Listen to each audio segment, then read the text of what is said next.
Avant de commencer, un petit mot. Cette analyse est dédiée aux Amaziges du monde. Et ça nous plonge directement dans la grande question d'aujourd'hui, qui sont les Amaziges? On a exploré plusieurs sources, des documentaires historiques, un reportage fascinant des années 90 sur les tensions culturelles au Maroc.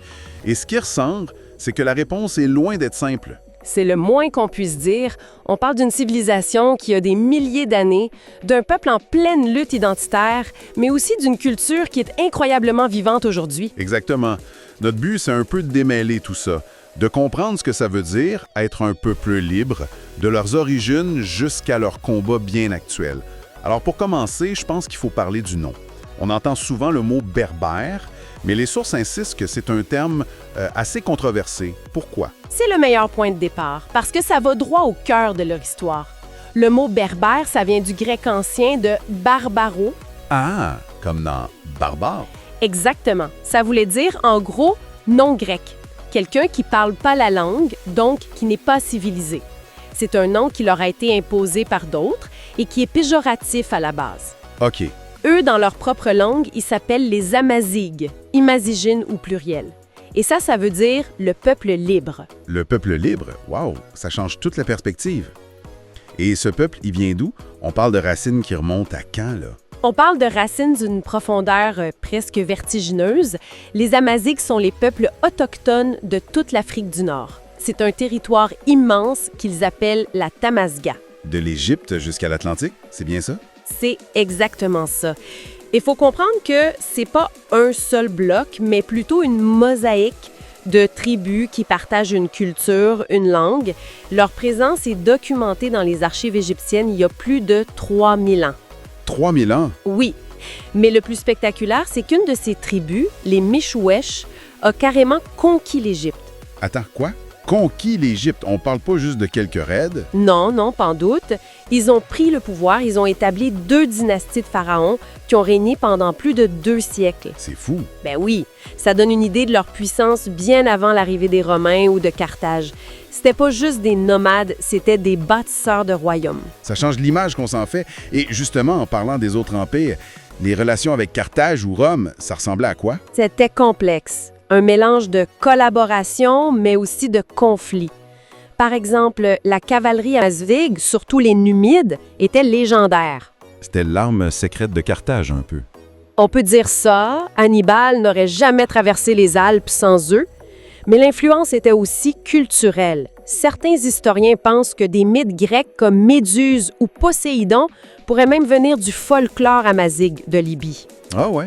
Ils n'ont pas juste interagi avec les grands empires, ils les ont influencés. On parle beaucoup de leur rôle de guerrier, mais est-ce qu'on les voit aussi dans, mettons, les sphères intellectuelles ou religieuses de l'Empire romain? Et comment? C'est peut-être le fait le plus surprenant. Augustin d'Hippone, Saint-Augustin, un des plus grands penseurs de l'histoire du christianisme, un des pères de l'Église, Oui. il était lui-même un Amazigh. Né dans l'Algérie actuelle, d'une mère amazigh, ça montre qu'ils n'étaient pas juste à la périphérie de l'Empire, ils étaient au sommet. C'est incroyable. Donc, on a cette culture profonde, intégrée, influente, mais tout ça va être bouleversé. Arrive une nouvelle force au 7e siècle, la conquête arabo-musulmane. C'est un tournant majeur. L'arrivée des armées omeyyades change complètement la donne. Et ça n'a pas été facile pour eux, la résistance a été féroce. C'est là qu'on entend parler de la reine Dia. Exactement, que les Arabes ont surnommée la Kahéna, la prophétesse. Elle a uni plusieurs tribus, elle les a repoussées pendant des années. C'est un symbole puissant de cette volonté de rester libre. Le plus tard, c'est la grande révolte berbère. Qu'est-ce qui s'est passé? Ben, c'est là que ça devient vraiment intéressant. En théorie, la conversion à l'islam aurait dû les rendre égaux aux conquérants arabes. C'est le principe de la religion. Mais dans les faits? Dans les faits, l'élite au pouvoir a continué de les traiter comme des citoyens de seconde classe. Et l'injustice la plus flagrante, c'était la jizya. C'est un impôt pour les non-musulmans, ça. Voilà. Sauf que les gouverneurs, pour des raisons purement financières, ont continué de l'imposer aux Amazis, même après leur conversion. C'était une humiliation. Une trahison, comme tu disais. C'est une trahison, carrément. Exact. Et dans ce climat-là, le message d'une branche de l'islam, le kharidjisme, a eu un écho incroyable. Pourquoi eux en particulier? Parce que leur message était radicalement égalitaire. Pour les Kharidjites, n'importe quel musulman pieux, peu importe son origine, pouvait devenir calife. Et surtout, ils disaient que c'était un devoir de se révolter contre un dirigeant injuste. C'était la justification religieuse qu'il leur fallait. C'était une validation divine de leur colère. C'était plus une révolte, c'était une révolution au nom d'un islam plus pur. Et cette révolution a été massive. Il y a cette histoire sur la bataille de Bagdoura, le calife à Damas qui jure d'envoyer une armée tellement grande. Oui, une armée si grande que la tête serait chez les rebelles alors que la queue serait encore devant son palais. C'est une image forte. Il a envoyé l'élite de son armée, 70 000 cavaliers syriens, La crème de la crème. pour écraser la rébellion. Et le résultat a été un désastre total pour le califat. Les Amazighs ont utilisé leur connaissance du terrain, des tactiques de guérilla, et ils ont anéanti cette armée d'élite. L'impact à Damas a dû être monumental. Monumental, c'est le mot. Et les conséquences sont énormes. La grande révolte berbère, c'est la toute première fois que le califat perd un territoire pour de bon. Et ça a amené à quoi concrètement? À l'indépendance de facto du Maroc, d'une bonne partie de l'Afrique du Nord, et ça a ouvert la porte à la création de grandes dynasties amazighes, comme les Almoravides et les Almohades, qui ont bâti leurs propres empires. Ils ont repris leur contrôle de leur destin. C'est une histoire de fierté incroyable. Mais là, on fait un saut dans le temps. Le documentaire de 1997 nous montre un portrait bien différent. Une culture sous pression, on parle d'arabisation. Oui, on fait un bond de plus de 1000 ans. Le contexte a radicalement changé. Après la colonisation et l'indépendance, les États-nations modernes comme le Maroc se sont construits autour d'une identité arabo-musulmane. L'arabe devient la langue officielle de l'école, de l'administration. Exact. Et le documentaire avance un chiffre qui frappe ma tort. À l'époque, au moins 65 % de la population marocaine était d'origine amazigh. Mais leur langue, le tamazigh, leur histoire, c'était tout simplement pas enseigné à l'école. Et le festival du mariage d'Émile Schill devient un peu le symbole de cette tension. Comment ça se voit? Ce festival, à la base, c'était un moussem, un rassemblement tribal authentique, super important pour le commerce, les alliances, mais dans les années 90, on voit que l'État l'a récupéré. Pour en faire quoi? Deux choses. Affirmer son autorité dans une région reculée et créer un produit pour les touristes. Et c'est là que le problème commence. Les Amazighs ne sont plus les acteurs de leur culture. Ils deviennent des objets. C'est l'expression du documentaire, oui. Des objets de curiosité. On pourrait argumenter que c'est une façon de préserver la culture, de lui donner une vitrine. Où est la ligne entre la promotion et l'appropriation? La ligne, on la voit dans les détails que la caméra capte. On voit cet agent du gouvernement en lunettes de soleil qui suit l'équipe de tournage partout. Un rappel constant de la surveillance. On entend un photographe européen expliquer que demander à des jeunes filles de poser en costume pour les touristes, c'est vécu comme une honte, presque comme de la pornographie dans leur culture. On voit un groupe de musique arabe, invité par le gouvernement pour animer un festival. C'est absurde. C'est ça, la culture n'est pas promue, elle est folklorisée, mise en scène. L'histoire du certificat de mariage, ça m'a vraiment frappé. C'est l'exemple parfait. Pour que leur mariage traditionnel soit reconnu, ils doivent avoir un certificat du gouvernement.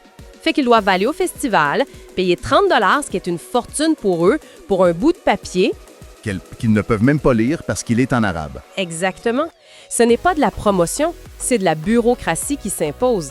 Et là, on comprend la lutte des militants comme Myriam dans le film.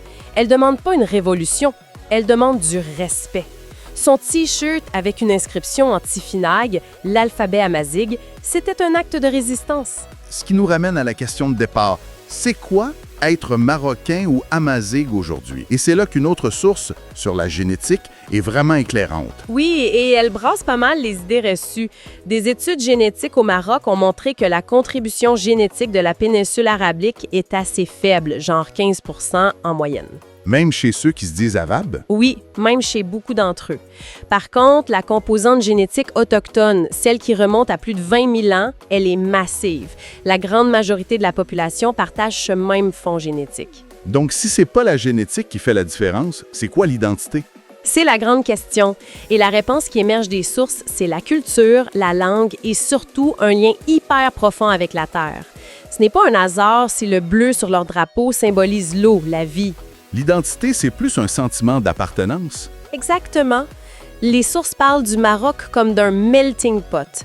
Déjà en 97, les gens disaient « Je suis amazigh, je suis arabe et je suis marocain ». Les identités se superposent. Et aujourd'hui, est-ce qu'on sent un mouvement, une sorte de renaissance culturelle? Absolument. On voit des gens qui ne sont plus seulement dans la contestation, mais dans la construction. Il y a l'exemple de Malika Assamat qui est retournée dans son village pour créer une fondation pour l'éducation des enfants, l'autonomie des femmes. C'est de l'action concrète. C'est ça, c'est à la base, pour préserver la culture de l'intérieur. Et la musique aussi semble jouer un grand rôle. Un rôle essentiel. Les chanteurs Sarah et Ismaël sont fascinants. Ils reprennent de très vieilles chansons traditionnelles et les réarrangent avec des sons modernes pour les rendre accessibles à la nouvelle génération. Ils font le pont. C'est ça, ils ne sont pas dans la nostalgie. Il y a une de leurs citations qui résume tout. « Se poser des questions mènera à l'unité ». Se poser des questions mènera à l'unité. C'est puissant. Ça veut dire que comprendre ses racines, c'est pas pour se diviser, mais pour mieux se comprendre collectivement. C'est exactement ça. L'identité amazigh moderne, c'est pas de revenir en arrière. C'est de se reconnecter à ses racines pour, comme ils le disent, mieux se comprendre. C'est une identité qui va au-delà de la génétique. Une source parle d'une identité de l'âme qui est liée à la terre. Une terre avec une histoire immense. Immense. C'est là qu'on a trouvé le crâne de Jebel Irhoud, un des plus vieux fossiles de Sapiens. Plus de 300 000 ans. Ça donne une perspective complètement folle sur la profondeur de ce lien. Wow! Alors, si on résume, on a commencé en se demandant qui sont les Amazigh. On est passé des pharaons aux pères de l'Église, des révoltes contre des empires, aux festivals touristiques. Jusqu'aux musiciens d'aujourd'hui? Exactement. C'est une histoire de résilience incroyable, d'un peuple qui s'est appelé le peuple libre et qui, à travers les âges, n'a jamais arrêté de se battre pour être à la hauteur de ce nom. Et si on relie les points, la lutte pour la culture qu'on voit au Festival d'Imilchil dans les années 90, c'est au fond la même que la lutte pour l'autodétermination de la Grande Révolte de 739. Les outils ont changé, par contre. Les outils ont changé, bien sûr. On est passé des épées aux t-shirts, des révoltes armées aux fondations et aux chansons. Mais l'objectif, lui, reste le même, préserver une identité unique dans un monde qui pousse vers l'uniformité. On termine avec une pensée. Les sources nous parlent de ce lien presque spirituel des Amazighs à cette terre, une terre qui a vu naître certains des plus anciens humains. Si on garde en tête cette échelle de temps, ces 300 000 ans de présence, est-ce que ça ne force pas à voir nos concepts modernes d'identité, qu'elles soient nationales, ethniques ou génétiques, comme de simples chapitres, des moments presque éphémères dans une histoire humaine qui est beaucoup, beaucoup plus vaste? L'enseignant et l'enseigné.